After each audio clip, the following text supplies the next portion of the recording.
Roro Madrid, masayang naghiwalay na ang Jack B.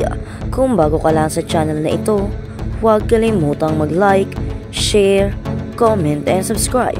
Ang breakup ni Jack Roberto at Barbie Forteza ay naging isa sa mga pinakamainit na balita sa industriya ng showbiz nito mga nakaraang araw.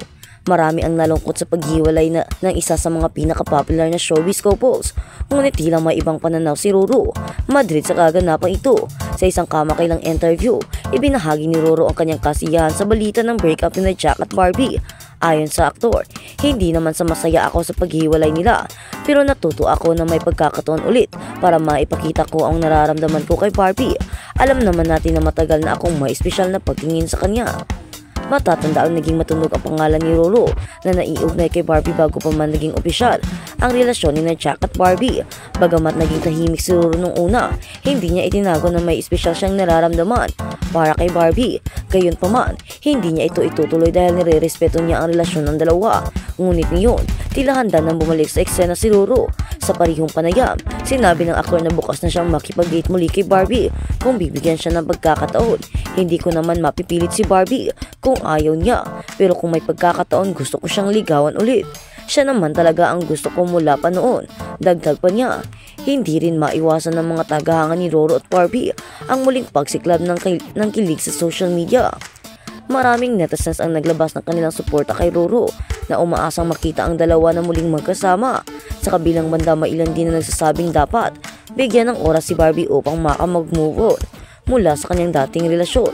Sa kabila ng lahat ng ito, nananatili pa rin tahimik si Barbie sa issue.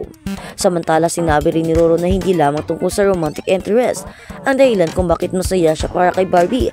Ayon sa kanya, alam kong malakas ang loob ni Barbie at kaya niyang harapin ang anumang hamon sa buhay niya. Suporta lang talaga ang kaya kong ibigay sa kanya.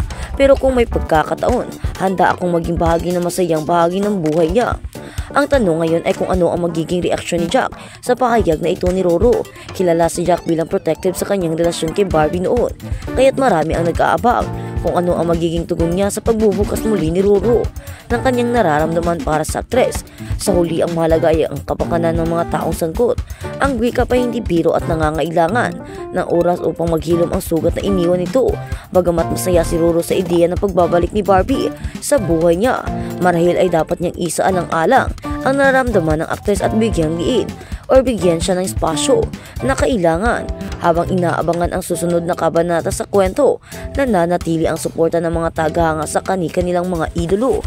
Maging si Jack at Barbie o Roro, lahat ay umaharap sa kani-kanilang hamon at ang pinakamainam na magawa ng publiko ay ang ipakita ang respeto at pagmamahal sa kanilang mga pinagdadaanan. Habang sa kabilang banda naman, Barbie Forteza na in love kay David Licauco. Nasa gitna ng kontrobersya si Barbie Forteza matapos lumabas ang mga ulat tungkol sa umanay lumalagong pagmamahal niya sa kanyang ka-love team na si David Licauco.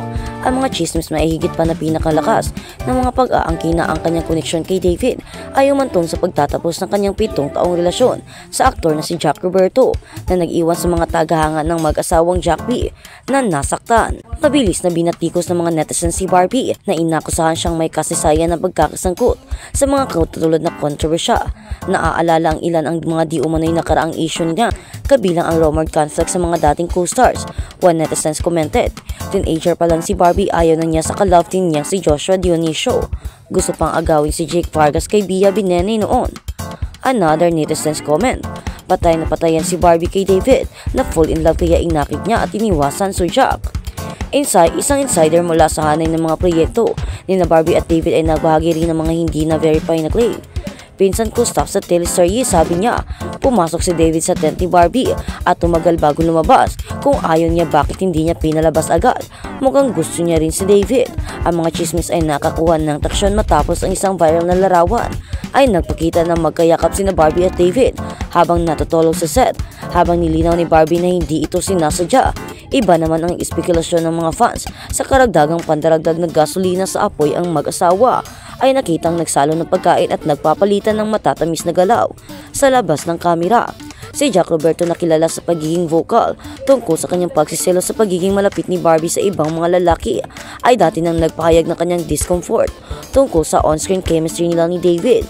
Sa isang panayam inamin niya, "I feel jealous and irritated every time she's with another man.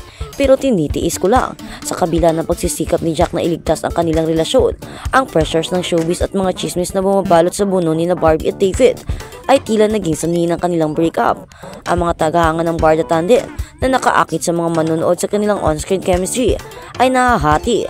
Tuwang-tuwang ilan sa mga posibilidad ng totoong buhay na pag-iibigan ni Barbie at David, habang iba naman ay nagluluksa sa pagkatapos o pagtatapos ng dating minamahal na Jack B na pagtatambal. Sa paglalahad ng drama, panahon lang ang nakakapagsabi kung totoo o produkto lamang ng haka-haka ang napapabalitang koneksyon ni na Barbie at David. At habang sa kabilang balita naman, alam mo na Barbie, David Licauco sinabihang palipasin ang 3 buwan bago manligaw.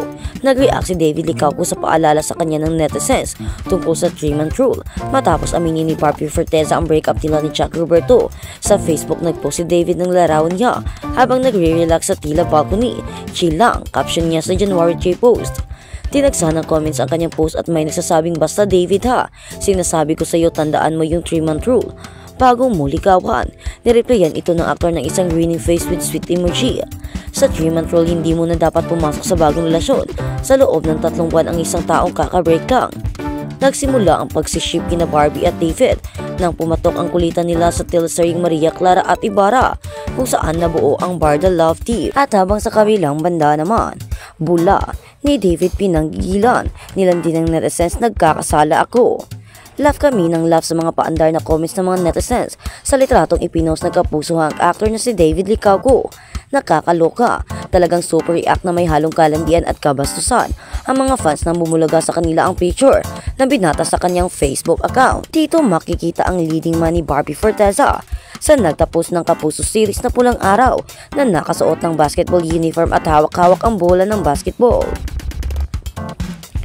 Kanya-kanyang interpretasyon ang mga netizens sa litrato ni David na ang kuha ay mula sa ibabang bahagi ng kanyang katawan, kaya tanaw na tanaw din ang iilaw na building sa kanyang paligid at ang madilim na kalangitan. Kasi sa mga nabasa naming comments, kilig na kilig at gigil na gigil sila sa kakisigan, kagupuan at kakita ni David habang hawak ang bola ng basketball. "Nagkakasala ako, linggo pa naman, Diyos ko. Ganito ba view kapag nasa ilalim mo? I like the view, but I love you the most. Dapat hindi ka nag-itim na short pe. Ito na po, luluhod na po, I love you baby David ko." Nakakanginig naman ng laman sa kilig. "Haha, ang gwapo. Napagalitan na naman ako ng mama. Ba't ko daw sinisinghot phone ko? Haha. Alam kong masakit kaya i-basketball mo lang para mawala pansamantala. Ganito pala pakiramdam, maging pupo sa daan." Samantala hindi pa rin nagsalita si David sa di umano'y pagiging third